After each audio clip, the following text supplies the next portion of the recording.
Hello, I'm Steve Feldman, president of the Human Animal Bond Research Institute, HABRI for short. We're your Pet Week hosts. Welcome back to another great session. Thank you so much for joining us.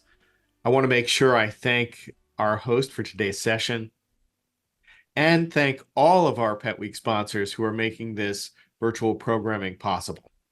Today we have a really great session lined up for you. We're going to be hearing from Andy Bond and Matt Krentz, the founders of BestyBnB. This is an innovative technology platform that helps people in crisis temporarily house their pets. So if they're having a mental health crisis or experiencing domestic violence, or they're a veteran that's in need of help, so many times people worry about what's going to happen to their pets, and BestyBnB is there to help, and we're going to learn all about it. This is such an important topic. Pets are family and so important in our lives. So let's get right into it. Welcome, Matt and Andy. Hello, Steve. Thanks very much for having us. So excited to hear your presentation today. Yeah, we just really appreciate the opportunity. I am Andy Bond, co-founder of BestyBnB, and as Steve said, here with my best friend and perpetual business partner, Matt Krentz. Back in 2019, we discovered that the barriers that pet ownership can present to survivors of domestic violence. And when we discovered that 50% of the time that a person calls a hotline seeking help and they find out they can't bring their pet, they hang up the phone and are forced to stay in a life-threatening and abusive environment, we felt compelled to help. We quickly learned that this crisis was not unique, is not unique to domestic violence agencies, and that human social services such as mental health providers, substance use treatment facilities, advocates for the houseless and unsheltered, veterans community advocates, and animal shelters all across the country were impacted by these same barriers. So we built what our agency partners call an Airbnb for pets. And like Airbnb, our platform is highly scalable and financially stable so we can have the most impact possible. So now that animal shelter or human social services agency can source a trained, loving, and vetted pet caregiver foster home from their community to care for their client's pet. All identities remain anonymous and confidential, and as soon as that pet parent is ready, they are reunited with their pet. We built the BestyBnB platform to be flexible and powerful enough to work for any type of animal shelter or human social services agency so that we can help keep pets out of shelter, and so that no one has to make the choice between the care that they deserve and that they need and the well-being of their bestie. We're extremely passionate about this advocacy, and like I mentioned, we're just grateful for the opportunity that Steve and the wonderful team at HABRI have presented for us today to come talk more about this very important issue. And with that, I'd love to turn it over to Matt to share a little more. Yeah, thanks, Andy. And again, thanks, Steve, for having us and helping raise awareness about our services and how we can help communities across the entire country. Matt Krentz, one of the co-founders of BestyBnB, which is a social impact venture that was created to keep people and pets safe, connected, and together while maintaining the vital human-animal bond. That's why we're here today. We're going to play a quick video. It's a testimonial video that showcases the need for these services, for crisis care safety net pet programs in every community across the country. From the perspective of our animal welfare partners, our law enforcement partners, and from folks and case managers working every day to help humans and their pets get to safety and get the help they need.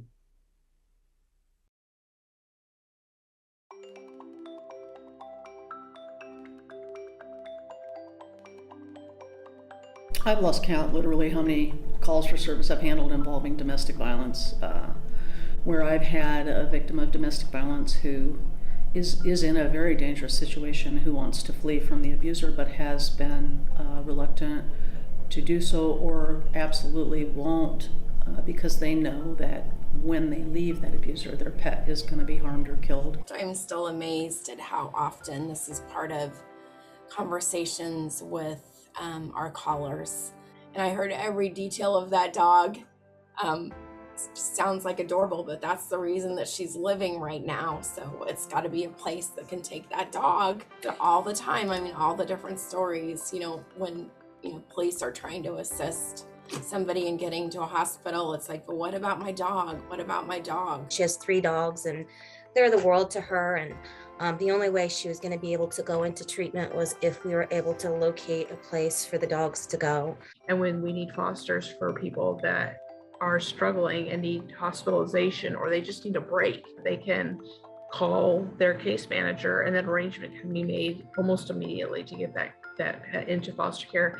And they're not in danger of losing the pet. We can work on a placement for your cats if that will help you. And I mean, she just started crying because she said, yeah, they're a bonded pair. I can't leave them and I can't separate them and I don't want to give them away. Victim left, the survivor left the domestic violence situation, and the abuser said, for every day that you're gone, I will starve your pet.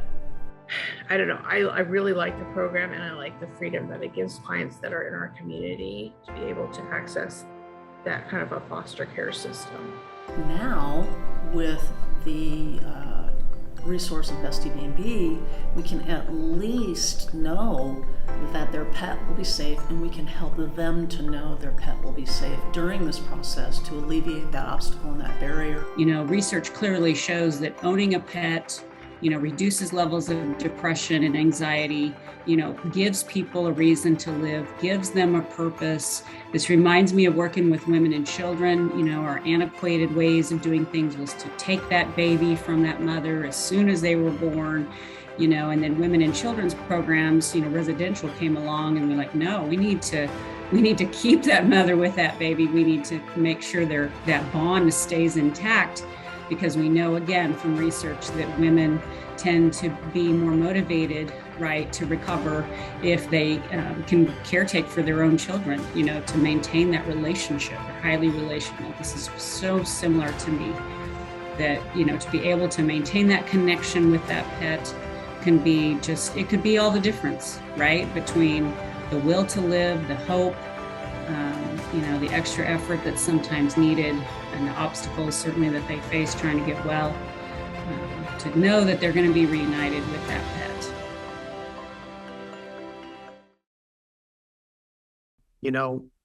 BestyBnB benefits animal welfare and human social service agencies. We really wanted to develop a platform that bridges the gap between those two worlds. And in doing so, we go into a community and we create a pet-friendly environment. In 2022 of July, we proved this model in Kansas City. We onboarded with 7 domestic violence agencies, the largest mental health provider in the state of Kansas at 3 locations, 2 animal shelters, a veteran services agency, and 1 substance use treatment facility. And what we were able to do is in a 6-month period, we were able to provide 4,500 safe nights with 100% return to owner rate. And it was important to show how a group of foster homes that sign up confidentially, this is something that every community in the country can do. There's so many loving, fosters already providing their services to help local animal shelters and rescues, but they have the ability to sign up. And then they can be found by all of the agency partners that have a BestyBnB account. Now, there's over 22,000 animal shelter and rescues across the country, over 3,000 domestic violence agencies, over 5,000 mental health organizations, and then hundreds of VA medical centers. All of these organizations are working to provide services to human beings that otherwise might decline services if they don't have a safe place for their pet. Let's talk about how it works for a second. So, step 1 is when an organization reaches out to us, whether that's a domestic violence agency or an animal shelter, we set them up with their BestyBnB account, and they can create a yearly subscription. We email them a secure link to set up their account, and within a 1-hour period, we can train their entire staff and get their account up and ready. This provides unlimited administrative and client accounts, custom user dashboard, and mobile apps, because a crisis never occurs when someone's just sitting in front of their laptop. We provide them all of the marketing and training materials, 24-hour customer support. And one of the main things we provide is also the legal backbone. to protect their agency, protect the caregivers and foster homes in their community, as well as the clients that they serve. These training materials and outreach materials are used to educate the community, but they're also used to solicit new donor engagement. Step 2 in this process is taking a closer look at some of those marketing materials that we provide to our agencies. We provide over 250 of these materials for social media campaigns and email blasts. This allows the awareness for pet caregivers within the community to sign up. It's been really special to see how many people in Kansas City were unaware of the barriers pets can present to safety, but now they sign up, they learn more about helping the humans and their pets. And again, we just want to make sure that every person who has a pet never has to be separated. We want to keep people and pets together. The third step in this process is members of the community can sign up to become BestyBnB pet caregiver foster homes. Every single caregiver has to go through a detailed background check to make sure there's absolutely no history of abuse whatsoever. It's a 5-step application process. They provide references, they go through training. We want to make sure that all of our foster homes are informed about, essentially trauma-informed care. Some of the pets that may come into the BestyBnB system have experienced trauma, but many of them have a loving home and that just with a pet owner that needs some help. So they have the ability to indicate the type of pet they'll take care of, the number of pet they'll take care of. And again, everyone's confidentiality. At no point in time will I'll use domestic violence, for example. At no point will a survivor ever know the identity or name of the foster home. And the foster home will never know the name or identity of the survivor. The case manager working at the social service agency arranges a safe pickup drop-off, but we built secure tools to keep communication between the foster home and the patient or client receiving services. That way they can maintain the human-animal bond until they're reunited. They get picture and video updates through a secure BestyBnB chat thread. Here's just an example of one of our caregivers and what that profile looks like.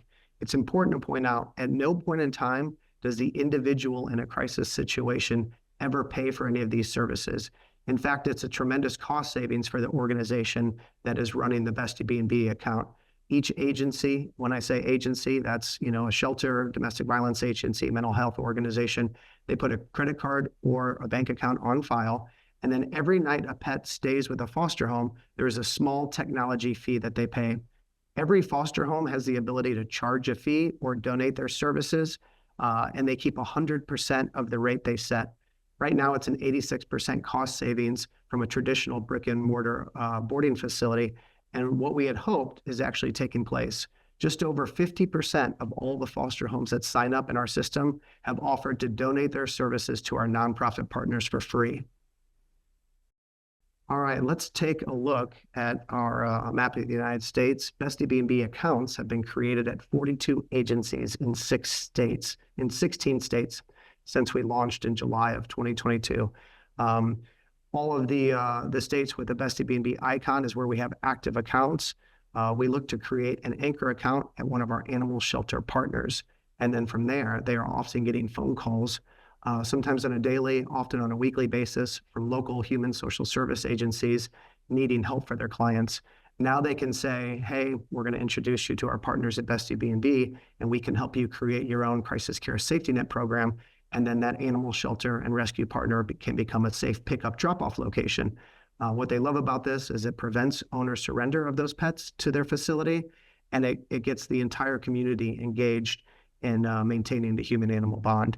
All the states highlighted in purple, we provided 98 free trainings just in 2023 alone across the United States to state coalitions to end domestic violence, at national animal welfare conferences, and through our monthly free webinars on safety planning, animal welfare. So advocacy is an enormous part of what we do on a weekly and monthly basis. Momentum with industry experts. We were honored to receive the Human Animal Bond Research Institute's Innovation Award in 2023 for Pet Inclusive Infrastructure. We have growing support and collaboration with the Humane Society of the United States and their Pets for Life program, the Office for Victims of Crime under the Department of Justice. We work closely with HOS, the Human Animal Support Services, really trying to bridge the gap between human social services and animal welfare, and the Link Coalition. One of our big initiatives moving forward, and this is where every community and every state and really helping pet owners in the community come together, is our strategic plan with our Home Away from Harm proposal is that we have partnered with national animal welfare nonprofits, and we are looking to create 750 life-saving pet programs over a 4-year period. This will be at no cost to the agency partners. So we're often looking for sponsors and state organizations, both on the state and federal level, to get behind this initiative. By year 4, we anticipate helping 1.5 million people and pets per year. So just thanks for listening to a little bit about BestyBnB. And if you have any questions, please feel free to reach out to Andy or myself. Even though I've known about you guys, I always learn something new. It is so detailed and well thought through, what you have put together, and so needed. We were as you mentioned, we were so pleased to give you an innovation award, because this is exactly the kind of innovation that keeps pets and people together and supports the human-animal bond. It's clear that you've put a lot of work into this, but I want to kind of go back to the beginning, and there is obviously that similarity in name to Airbnb, but tell us how you came up with this concept. How did this idea start? Yeah, absolutely. We, as far as the name goes, it really is something that we intend that our pet caregivers to be, a home away from home for their bestie while they're getting care. And Matt being the creative one of this duo, when we were coming up with going through a naming exercise, when we felt like we were onto something, it really was the first one he came up with, and we just loved it. And no matter what we came around and threw against the wall, we just really felt like that was the one. So it was one of many serendipitous things for us in this journey. Kind of our origin story. Again, serendipitous is a word that keeps coming to mind. This isn't our original background. This advocacy is not in our original backgrounds at all. I'm a recovering attorney. Matt is a filmmaker and a writer and a creator. And we've just been friends for a long time, and really tried to support each other in those various walks of life. We had an opportunity to come together to work in a professional capacity and another endeavor. We helped co-found another tech startup building a very large piece of software for the entertainment industry. So something completely different than what we're doing now. And then when that platform got acquired, and Matt and I took that opportunity to step away and figure out what we wanted to do next. We had no idea what next was going to be. We just knew we liked building new things, and we liked doing that together. And then Matt called me one day. He was listening to our local NPR affiliate here in Kansas City, Missouri, where we're located. And there was a person that was being interviewed from a local domestic violence agency. And he just said, "I think this is something we should pay attention to." I was sitting in the exact seat I'm sitting in right now, working on a different business plan. And so I turned it up, and we just listened. And really kind of getting back to my original comments, that's when we learned of the crisis. It was when that person who was the director of housing and the director of grants, so somebody wearing multiple hats at the agency, just trying to do all they could to help survivors. And it was when they said that 50% of the time a person calls their hotline, they don't come when they find out they can't bring their pet. And that just stopped us in our tracks. It was something that we weren't aware of. We didn't know it was an issue, let alone a crisis, but it made complete sense. And so the more we talked about it, the more we felt like perhaps technology could help remove barriers and be a solution for those agencies. I ended up driving out to Matt's house that afternoon, and we started just researching and coming up with ideas of how we would envision that platform working. Created a storyboard that kind of outlined from that hotline call all the way through reunification. And the more that we got into it, the more we felt like we were onto something. But from our prior experience, we knew that it didn't really matter what we thought. It mattered what the people who would be using the platform, it mattered what they thought. So we met with the person that gave that interview and the CEO of that organization, and kind of the condensed version is they stood up and gave us both a hug and said, if you can do what you're claiming, not only will you change the way that we can provide services to survivors, but you're going to save lives of pets and people. And that really stopped us in our tracks again. So we committed to making this our full-time mission. We knew we needed to understand not only the breadth and scope of the crisis, but exactly how advocates at these domestic violence agencies would need this platform to work. And so we set about on a year-long kind of listening and learning tour, meeting with anyone who would speak with us in the domestic violence advocacy realm. And that was from Southern California to the Northeast and everywhere in between. And that's when we learned that this crisis wasn't unique to domestic violence agencies, and that so many social services agencies were experiencing this same barrier. And at the same time, on the flip side, on the animal welfare side of the equation, an already overburdened animal welfare sector were further bearing the brunt of people that were making that heartbreaking decision to surrender their pet.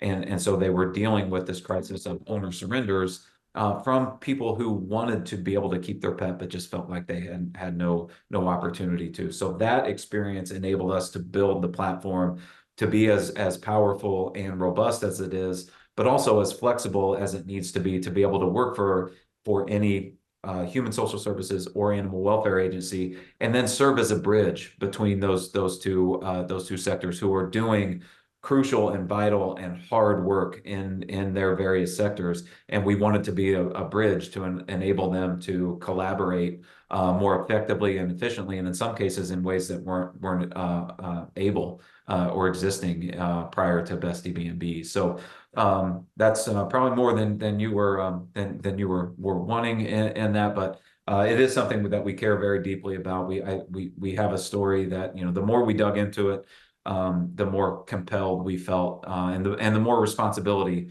that we felt, just to be an extra solution for agencies who are trying to do this vital work. Well, that's an amazing story. That's an amazing journey that you've been on, and you've done it. And now you're in 16 states. How many states will you be in next year? And talk to us a little bit more about your plans for the future. Yeah, we have a very ambitious goal. We want to be in all 50 states. We want this platform to be available to all agencies to better serve pet parents and pets in their community. And while it is an ambitious goal, we also know that it is an attainable goal because of the scale and the growth that we've seen thus far in a relatively short amount of time, and the number of agencies that we're meeting with across the country on a daily basis is just really inspiring. Seeing all of these folks who are doing this hard work, taking time out of their day to meet with us to learn about BestyBnB, and then how they can get it implemented in their community, not just at their agency, but at multiple agencies on both sides of the equation. That, coupled with our Home Away from Harm initiative that Matt mentioned in the presentation, we're confident that we can hit that goal. And we're also confident and know that the platform itself, the software, is powerful enough to handle that, and it's just going to enable agencies to have more impact in their communities. Well, that's amazing. And that means this is relevant information for every congressional office. So Pet Week on Capitol Hill has that congressional audience, and also the public audience as well. But let's focus on Congress. What should they know about BestyBnB and the work you're doing? Yeah, first and foremost, one of the big pillars of our platform is education. And, just like, there was a time that we didn't know about this crisis. As soon as we did learn about it, it made complete sense, as I mentioned. We just want to let people know that in the event that they haven't had the opportunity to just learn about this barrier and this crisis, we just want to make sure that it is aware and kind of shine a light on this issue across the spectrum of social services and animal welfare. And so, just that education piece, letting people know, hey, this is an issue, this is a crisis, and there is a way that to help is a big part of it. You know, we understand that you know, people in Congress might have their constituents reach out to their office to say, hey, this is an issue I am having. Is there anything that you can do to help? We're here for that. We would love to be able to be a resource for constituent services offices to reach out to us so that we can direct those individuals to the appropriate institution or organization in their community. And if it's somewhere where we don't have a presence, that starts the ball rolling, so we can say, okay, you know, if it's someone that is in need of behavioral health or mental health services or substance use treatment, we can figure out, okay, who are the agencies that are providing that type of service in the community, and who can we reach out to about getting them established. And so that's a, you know, kind of a second way and or a second thing to that we would just want to make known. And then third is just that we do have the Home Away from Harm initiative, which at its core will quickly enable any state within the country to be completely pet friendly in all of their human social services and all of their animal welfare organizations. And so whether that's a state initiative, if it's a joint collaboration between, you know, federal and state levels, you know, we're flexible and agile enough, and we built Home Away from Harm to be flexible and agile enough that if there are the states and representatives that are interested in creating this and kind of being that pioneer and setting precedent in their state, we're available to explore that as well. That's amazing. All right, so let me see if I get this right. If you're just a member of the public, a pet lover, sign up to be someone who can take in a pet for someone in crisis, and they can do that on your website. We'll make sure we put that on the screen. And if you're somebody who's involved in a social service agency, please reach out to these guys. We really want to make sure that you get signed up. So I think those are a couple of call to actions. But why don't you bring us home with some final words? Tell us what else we need to know. I think, you know, thanks for highlighting this. I want to just kind of echo a comment Andy made earlier. And when we were first listening to that NPR episode, and we went and visited the domestic violence agency, and we visited their children's playroom, and it was packed from infants all the way to the oldest teens they would allow in shelter. We knew that these kids had been removed from, likely 70% of them had been removed from their sole source of comfort, which was their pet. And that's something that just stuck with us. You know, while not everyone in the community might have experiences with a mental health crisis or with intimate partner violence, I think what we can all understand is never having to make a decision between the safety of yourself or a family member and having to lose a pet. It should never have to be a choice. You know, we're animal lovers, we're pet lovers, we're fathers. You know, we have strong daughters that we want to make them aware of you know, some of the not so nice things that happen in our communities and in our country, and pets is a way to have those more difficult conversations. And from a state level, and you know, the statistics are really shocking. You know, there's 71% of mental health patients declining services when they want them and need them if they don't have a safe home for their pet, because that pet provides them healing and unconditional love.